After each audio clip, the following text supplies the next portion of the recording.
welcome to another episode of the Farr Show where I'm Damien Farr, and tonight we're talking about Blue Beetle. And I know what you're thinking, Damien, why aren't you wearing blue? I mean, blue is everywhere. Blue is the logo. Blue is the curtains. Yeah, we don't need blue. Let's just go on here. So let's start talking about Blue Beetle, where I give this movie an FA, and we'll talk about a little bit of it here, why I think it's an FA. But let's start talking about some basic info, which is it's directed by Angel Miguel Soto. I'm terrible at pronouncing names if you haven't noticed, so sorry if I'm pronouncing your name wrong.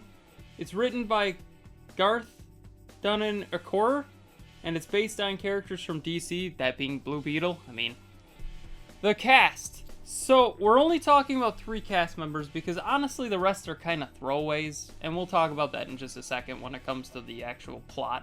So, you got Xolo? I'm terrible. It's Xolo. Merida is Jamie Reyes Blue Beetle. You got, I think it's Bruna Marquez as Jenny Korn, and George Lopez as Rudy Reyes. I'd like to point out, other than George Lopez, they have really Spanish-sounding names, but then they're really like Englishified names, if that makes sense. Which I'm all for because I can't pronounce names whatsoever. So Jamie is easy, Jenny is easy, Rudy is easy, but you know, whatever. So let's start talking about the plot here, where we're gonna talk about the other cast members a little bit here in the plot. So, a man gets a super suit. Pretty much what happens. Gets back from college. His sister is like, here, I can help you get a job. He gets a job working with his sister, and it's cleaning this mansion type place. So they're cleaning the mansion.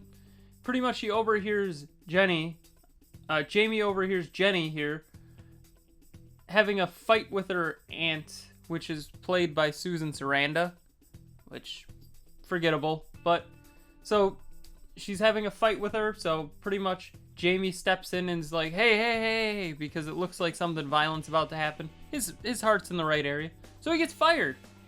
Well, as they're sitting waiting for their Uber, the girl walks past him, and he, asks if everything's okay. Nice chivalry moment there, honestly. Trying to help her out. And pretty much she feels bad that he lost his job, and she gives her phone number to him.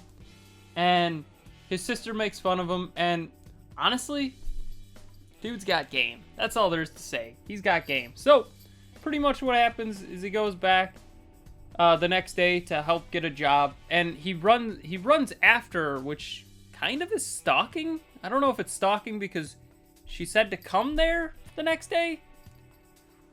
And he sees her, thinks he had an appointment, but I guess not, and it's really weird.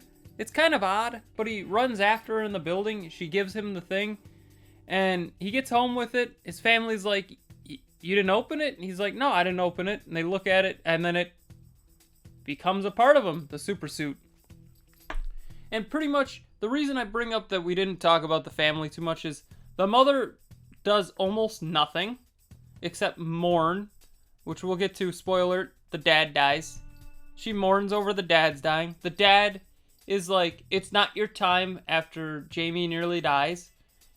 The grandmother has a joke that goes twice that they only need to do once. Oh, she's a revolutionary. How does she know how to hold a gun? I get that Jamie's the first time he's seeing her later on in the movie, but it's still kind of like, you didn't need to do that. But thanks, I guess. So, Jamie gets to see her do that, and it's like, okay, whatever. Cool.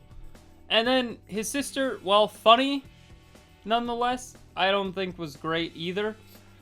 Really, the 3 that we talked about here, Jamie, Jenny, and Rudy, they have the best scenes in the movie when it's just the 3 of them, and the bad people is the best way to describe it, so throwing out the rest of the family. I get that they wanted to make it a family movie, and I understand that. It's just the rest of the family felt kind of forced. The sister, while being kind of funny, just didn't need to be there. So, if it was just a movie about Jamie, Jenny, and Rudy, it would have been an FA at least, maybe an FAR. But because you forced in this family dynamic that I understand they all live together, it makes sense that you're going to make it a family dynamic. But it just kind of didn't fly really well. Also, it seems that Jamie and Jenny are a thing now, which I'm okay with. I mean, Jenny was really attractive in this movie. Like, I don't know how to say it other than that.